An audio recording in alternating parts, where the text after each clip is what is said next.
Nous voici chez Philips qui, sur la plus grande partie des salons mondiaux, propose à la fois ses nouveaux produits et des démonstrations technologiques. Ici, c'est un écran LCD intégré dans un cadre plastique. Outre l'aspect esthétique de la chose, vous voyez, l'arrière est blanc, c'est vraiment joli.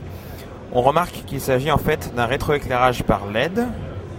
Si vous regardez bien, on aperçoit ici l'ensemble des diodes rouges, vertes et bleues qui composent le rétroéclairage. Alors les LED, elles proposent non seulement un spectre de couleurs plus important, mais également une meilleure réactivité sur les images en mouvement. Les LED proposent évidemment un spectre de couleurs plus important, mais également un meilleur contrôle du rétroéclairage. On peut penser à un éclairage par zone ou à des variations très rapides. Et à terme, on peut également espérer une réduction de la consommation électrique. Toujours chez Philips, nous voici avec une télévision 63 pouces. 63 pouces, c'est plus de 150 cm.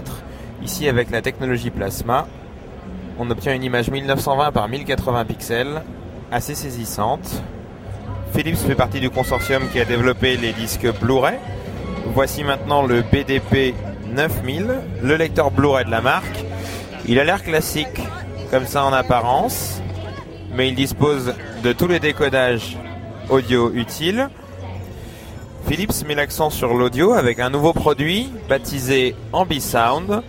Ambisound, c'est une enceinte centrale. Non, ce n'est pas qu'une enceinte centrale, c'est également un lecteur de DVD. On voit ici l'écran de contrôle, lecteur DVD qui dispose d'une puce de traitement vidéo DCDI Farouja, d'une sortie HDMI, donc parfaitement au goût du jour. Et avec les deux enceintes qui sont intégrées dans ce téléviseur, on bénéficie d'un son virtuel simulé 5.1, un produit que l'on peut opposer aux solutions de projection sonore Yamaha, puisque son prix de vente devrait être assez proche. La solution Philips bénéficiant en plus du lecteur de DVD intégré. Encore un produit très attendu chez Philips, la TSU 9600. C'est la première télécommande universelle équipée d'un écran haute définition. On a 640 par 480 pixels à l'écran. Elle dispose évidemment d'un écran tactile. Comme vous pouvez le voir, c'est très fin. Tout réagit plutôt bien. Si cette 9600 vous semblait trop petite, peut-être ce modèle géant vous satisfera.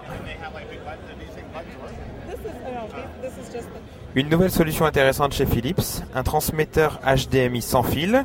Vous pouvez remplacer votre câble de 10 mètres de long par ces deux émetteurs.